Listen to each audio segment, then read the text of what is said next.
ছবিটা দেখুন, দাউ দাউ করে আগুন জ্বলছে। একেবারে বাড়ির ভেতরে কিন্তু ঢুকে পড়েছে এই আন্দোলনকারী বিক্ষোভকারীরা।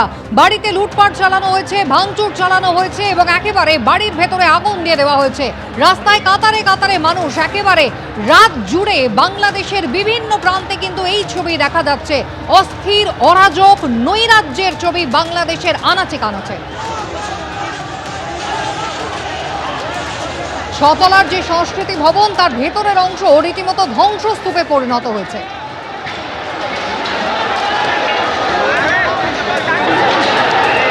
ভাঙার ছবি দেখছেন, বহুতলের ভেতরে দাউ দাউ করে জ্বলছে আগুন।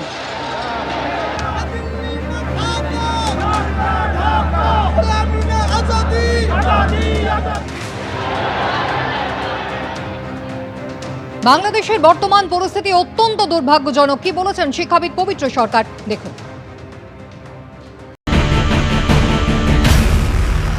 এটা তো ভয়ঙ্কর ব্যাপার।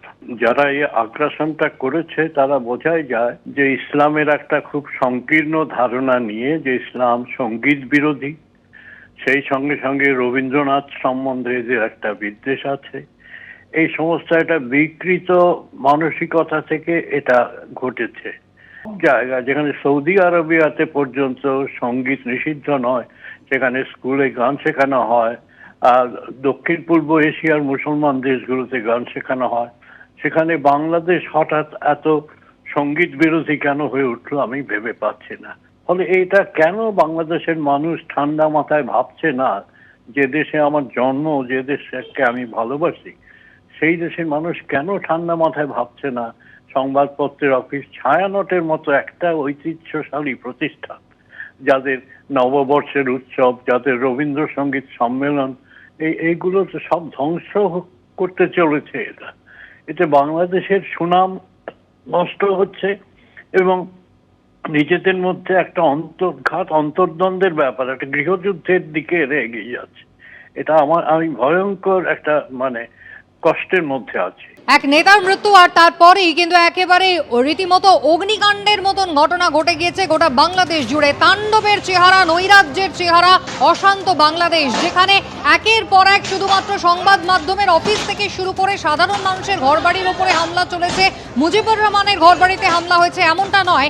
এবার আপনাদের দেখাবো যে বাংলাদেশে এই উত্তেজনার হাত থেকে কিন্তু ছাড়া পায়নি বাংলাদেশের যে সাংস্কৃতিক কেন্দ্র ছায়ানট, যেখানে রবীন্দ্রনাথ ঠাকুরের বই, কাগজ, নথিপত্র, বাদ্যযন্ত্র, একাধিক শিল্পের নমুনা সব কিন্তু একেবারে তাণ্ডবে লণ্ডভণ্ড হয়ে গিয়েছে। এক নেতার মৃত্যু এবং তার প্রতিবাদে একেবারে সাংস্কৃতিক কেন্দ্র, যেখানে রবীন্দ্রনাথ ঠাকুরের শতবর্ষে তৈরি হয়েছিল যে সাংস্কৃতিক কেন্দ্র ধানমন্ডিতে, সেই ছায়ানটের অফিসে রীতিমতো তাণ্ডব চলল। ভাঙচুর হলো, অগ্নিসংযোগের ঘটনাও ঘটল।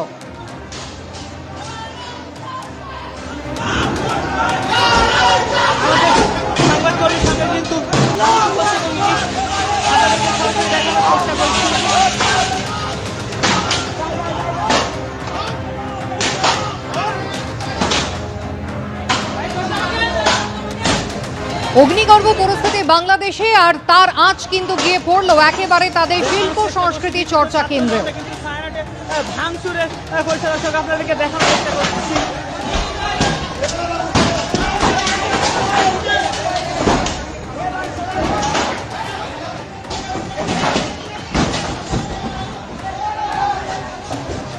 সাহিত্যিক শীর্ষেন্দু মুখোপাধ্যায় আমাদের সঙ্গে এই মুহূর্তে রয়েছেন টেলিফোন লাইনে। শীর্ষেন্দু বাবু, কি বলবেন? আক্রোশ এখন এমন জায়গায় পৌঁছেছে যেখানে একেবারে শিল্প সংস্কৃতির যে কেন্দ্র, যে পীঠস্থান, তার উপরেও হামলা চালানো হচ্ছে।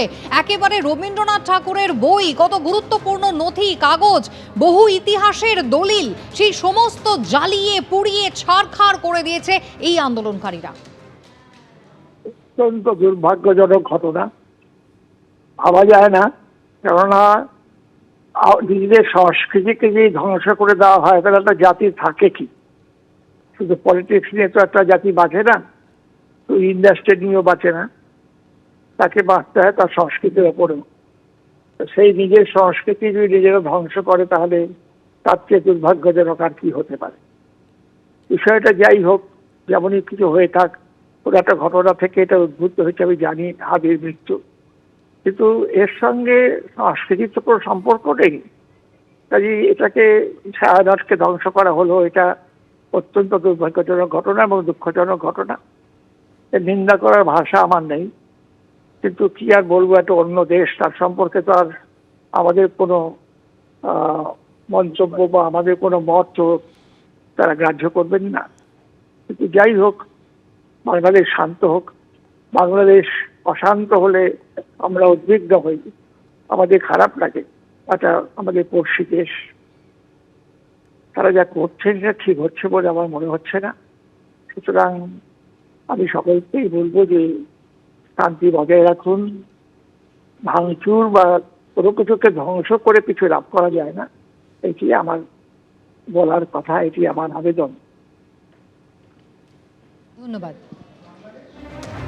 শান্তি ফিরে আসুক যে কামনা করছেন সাহিত্যিক শীর্ষেন্দু মুখোপাধ্যায়, গোটা ভারতের মানুষও কিন্তু সেটাই চান। কিন্তু বাংলাদেশের ছবি কি বলছে? পরিস্থিতি এখন এতটাই অগ্নিগর্ভ হয়েছে যে নৈরাজ্য, অরাজকতা তুঙ্গে পৌঁছেছে। এখন শিল্প সংস্কৃতির যে পীঠস্থান সেগুলোও কিন্তু এই হিংসার কবল থেকে ছাড় পাচ্ছে না। আমি সরাসরি চলে যাব, আমাদের প্রতিনিধি কৃষ্ণেন্দু অধিকারী রয়েছেন আমাদের সঙ্গে। কৃষ্ণেন্দু, ওসমান হাদি তার মৃত্যু এবং তার মৃত্যুর পরে নতুন করে আগুন জ্বলল বাংলাদেশে। সংবাদ মাধ্যম থেকে শুরু করে শিল্প সংস্কৃতির পীঠস্থান, কোনো কিছুরই কিন্তু মুক্তি নেই এই বিক্ষোভকারীদের হাত থেকে। কি পরিস্থিতি এখন?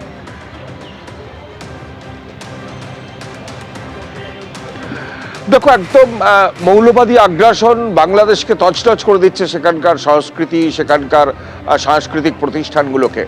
এমনিতে ওপার বাংলার সঙ্গে এপার বাংলার একটা দীর্ঘদিন আত্মিক সম্পর্ক ছিল। বহু কৃতি মানুষ যারা এপার বাংলায় এসছেন, তারা তাদের আদি সেখানকার বাসস্থান ছিল ওপার বাংলা, এবং সেই সূত্রেই বহু সংস্কৃতির আদান প্রদান হয়েছে।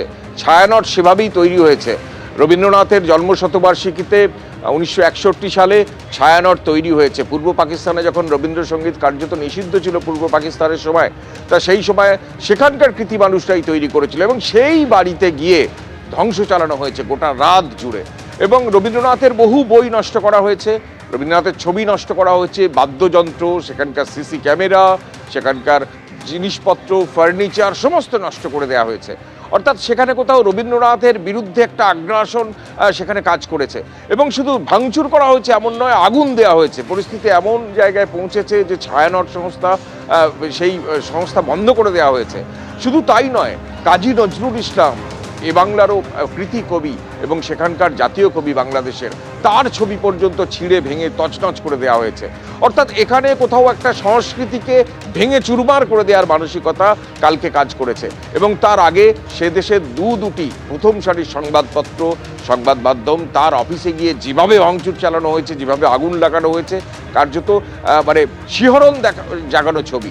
সংবাদ মাধ্যমের কর্মীরা তখন কাজ করছিলেন, 30 জন সংবাদ মাধ্যমের কর্মীরা সেই আগুনের মধ্য থেকে ক্রেনে করে তাদের উদ্ধার করা হয়েছে। কয়েকজন অসুস্থ হয়ে পড়েছেন, এবং আরও কয়েকজন খুনের ঘটনা খবর পাওয়া যাচ্ছে ময়মনসিংহে, এমনকি খুলনায়।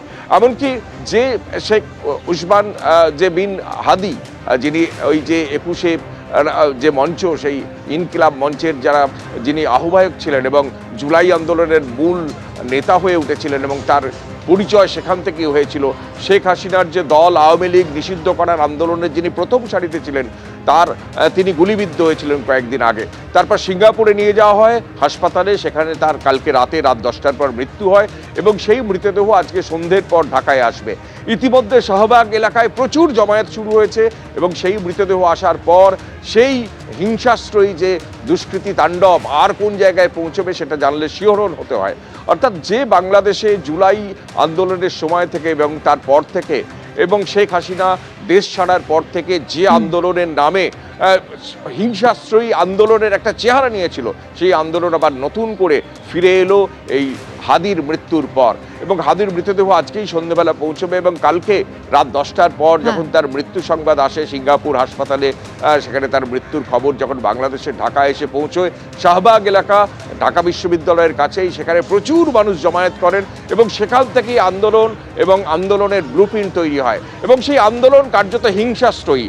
এটা যদিও বাংলাদেশের নতুন নয়, বাংলাদেশের শিল্প একেবারে। সংস্কৃতিকে ধ্বংস করা, বিশেষত ভারত বিদ্বেষী মানসিকতা থেকে এই কার্যকলাপ নতুন নয়। একেবারে এবং কৃষ্ণেন্দু, ভারত বিদ্বেষী মানসিকতা এবং হিংসাত্মক আন্দোলন ঠিক কোন জায়গায় পৌঁছেছে ছবিটা একবার দর্শকদের দেখিয়ে দিই। পাশাপাশি দু জায়গার ছবি আপনাদের দেখাবো।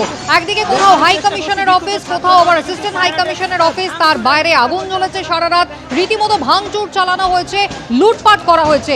পথে নেমে পড়েছেন মানুষজন যারা ওসমান হাদির নামে রীতিমতো স্লোগান দিতে শুরু করেছিলেন। উত্তেজনা বাংলাদেশের একাধিক জায়গায়, রাজশাহী, খুলনা, বিভিন্ন জায়গায় যে ভিসা অফিস তা বন্ধ রাখার সিদ্ধান্ত নিয়েছে ভারত।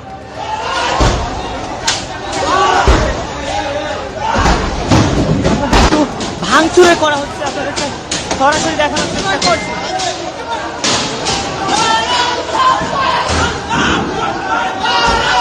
আমাদের সংবাদকর্মীর সঙ্গে কিন্তু আপনাদেরকে সরাসরি দেখানোর চেষ্টা করছি।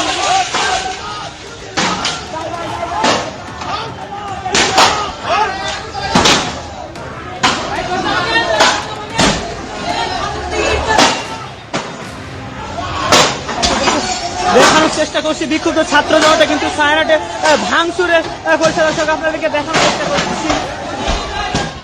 এবিপি আনন্দ, এগিয়ে থাকে, এগিয়ে রাখে।